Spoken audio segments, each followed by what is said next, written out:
안녕하십니까. 저는 40일에 자매하고 있는 스카하라 사쿠라입니다. 제가 지금까지 40일 수련회에서 받은 은혜가 크게 세 가지 있습니다.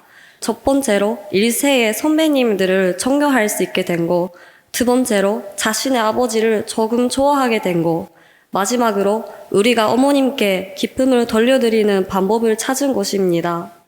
이번 여름 방학에 제 256자 42 수련회에 참여하게 된 것을 저는 정말 행운으로 생각합니다. 행운이라고 생각되는 가장 큰 이유로서 일본의 콘지자 분들과 함께 지낼 수 있었던 시간이 있었기 때문이라고 말할 수 있습니다. 일본의 콘지자들이 어차에 걸쳐서 천평에 오셨는데 놀랄 정도로 매번 수련을 받으러 오는 콘지자 대부분이 할아버지 할머니 같은 나이 많으시는 분밖에 없어서 가슴이 아파졌습니다. 나이를 못다 하더라도 지금도 여전히 최전선에서 고생하시는 건지자들을 직접 보고 멋있다고 느끼는 동시에 샤워실이나 언덕을 올 때마다 힘들어 하시는 1세 분들을 보면서 이런 어르신이 아직 최전선에서 걸어야 할 정도로 2세권에는 기반이 없다는 사실을 눈앞에 하여 죄송하게 되었습니다. 또한 그러한 1세 분들을 보면서 참 어머님을 생각했습니다. 참 어머님은 80세를 넘으셨는데도 불구하고 지금도 여전히 누구보다도 최전선에서 걸으신다고 생각하며 죄송함을 느끼게 이상으로 조금이라도 빨리 지상 천국을 만들어야겠다는 생각이 들었습니다. 아마 1세의 분들도 빨리 어머님을 편하게 해드리고 싶다는 마음으로 지금도 만신창이로 계속 듣기를 걷고 있구나라고 생각하며 정말 청년스러운 분이었습니다. 1세가 걸어온 길을 2세권의 사람들이 잘 못됐다고 일부러 심하게 말하는 사람이 가끔 있는데 그건 너무 슬픈 일이라고 생각합니다. 전춘을 다 바치고 가족도 바치고 그 가운데는 가장 행복했으며 하는 자신의 사랑하는 자녀가 교회에서 가장 멀어지게 된 어려운 가정도 많이 있을 것입니다. 그래도 하늘 부모님, 참 부모님을 위해 지금도 사단과 싸우고 있는 분들이 1세 분들입니다. 참 부모님이나 1세권에 대해서 갈등하거나 이해가 안 되는 것은 당연히 저도 많이 있지만 그래도 고생하면서도 걸어가는 1세권 사람들의 모습을 우리는 알아야 하고 그럴 수밖에 없었던 부모의 심정을 자녀로서 깨달아야 하고 이제는 1세권과 2세권이 서로 기대어 이해하고 함께 걸어가야 한다고 생각하게 되었습니다. 또 이번에 저희 아버지가 교회에서 전무부장을 맡고 있기 때문에 3차 일본 지도자 수련생을 오셨는데 오랜만에 아버지와 시간을 함께 보내는 가운데 새롭게 알게 되었던 것은 제가 그동안 알고 있던 말이 거치고 고집이 생한 아버지가 아니라 하나님과 참 부모님에 대한 뜨거운 마음을 가진 효정랑이었습니다. 그리고 무엇보다 나의 아버지 이상으로 아버지도 하나님이 사랑하는 한 자녀임을 알게 되었습니다. 저희 아버지는 사고로 인해 한쪽 다리가 없습니다. 한쪽 다리가 없어서 불편하다는 것을 알고 한국까지 오는 길에 마음에 걸리는 것이 있었습니다.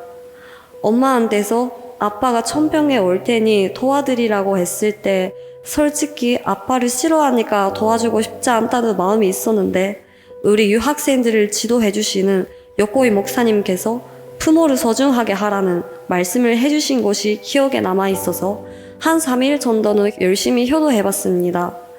아버지와 지내는 동안 저는 처음으로 아버지가 저렇게 진지하게 기도하는 모습을 보았습니다. 저렇게 순순히 어머님을 보고 싶다고 말하는 아버지를 처음 봤습니다.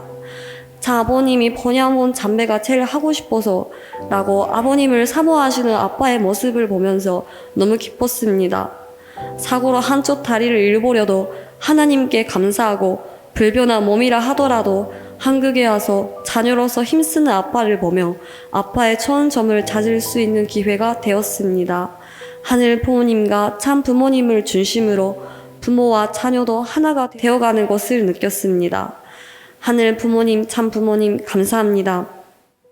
마지막으로 참 어머님께 정말 기쁨을 드리고 싶다고 생각했습니다. 일본 콘지자 집회가 있던 날 참 어머님께서 생일을 맞이하는 분들에게 선물을 하셔서 저는 그것을 보면서 일세분들 고생한 바람이 있었겠구나 하는 생각이 들 정도로 정말 기뻤는데, 그와 동시에 제일 고생하시는 것은 참 어머님이신데 우리는 받기만 하는구나라는 생각이 들었습니다. 열심히 하는 자녀를 부모가 위로하는 마음이 있듯이 자녀에게도 고생하는 부모를 기쁘게 해주고 싶은 마음이 있습니다. 참어머님께 무엇을 해드려야 기뻐하실 수 있을까 하고 나름대로 천심원과 선지에 올라가 천정궁을 바라보며 계속 기도하며 생각했습니다. 기도하면서 받은 답은 친정한 의미로 모두가 하나가 된 모습을 참 어머님 앞에 올리는 것이라고 생각했습니다. 하늘 부모님, 참 부모님 앞에서만 순수하고 솔직하고 열심히 하는 우리의 모습이 아니라 형제 자매에 대해서 서로를 심판하지 않고 친정한 가족 문화를 만들 수 있는 곳 등 외적인 내용뿐만 아니라 내면적인 부분도 일제화된 모습을 참 어머님께 드리는 것이 참 어머님께 가장 깊은 일이 아닐까 생각했습니다. 저는 철학 기도회에서 모두 식구들이 하나님과 참 부모님 앞에 소리치며 눈물 흘리는 모습을 보면서 하나님과 참 부모님 앞에서는 모두가 본연의 자녀였구나 라고 느꼈습니다. 하나님과 참 부모님께 흐르는 사랑만큼 형제 자매에게도 사랑을 흘러나간다면 얼마나 좋은 문화가 만들어질 수 있고 일제화되는 것도 빠를까. 하나님과 참 부모님에 대한 열정을 가지고 가인권 사람들을 사랑해 나간다며 얼마나 섭리는 빨리 진행되고 참 어머님께서는 변해질 수 있을까 생각했습니다. 우리가 본질적으로 한 몸이 된 모습을 참 어머님께 보여드리고 싶습니다. 일본 책임자 집에서 참 어머님께서 보고 싶었다고 말씀하셨을 때 일본이 저지른 죄를 용서해 주시고 위로해 주시면서 보고 싶다는 한마디였나 하고 생각했을 때 눈물이 났습니다. 저 자신도 나오는 세상의 보도를 통해서 등을 돌리고 살아왔습니다. 그러나 하나님은 이런 저를 믿어주시고 선을 놓지 않았습니다. 이런 부족하고 안 되는 저를 전부 보은고 통아리에 책임자로서 세우시고 중심 위치에 서는 어려움에 대해 그리고 자기 부족의 어려움에 대해 또한 형제 자매를 통해 참 사랑의 위대함을 알려주셨습니다. 그리고 무엇보다 중심 위치에 서는 어려움을 알게 됨으로써 20명의 멤버조차도 하나로 모아서 이끌어가는 것이 어려운데 온 인류를 하나로 이루려고 하시는 차모님이 얼마나 힘드신지 그 수고의 심정을 조금이라도 제힐시켜 주셨습니다.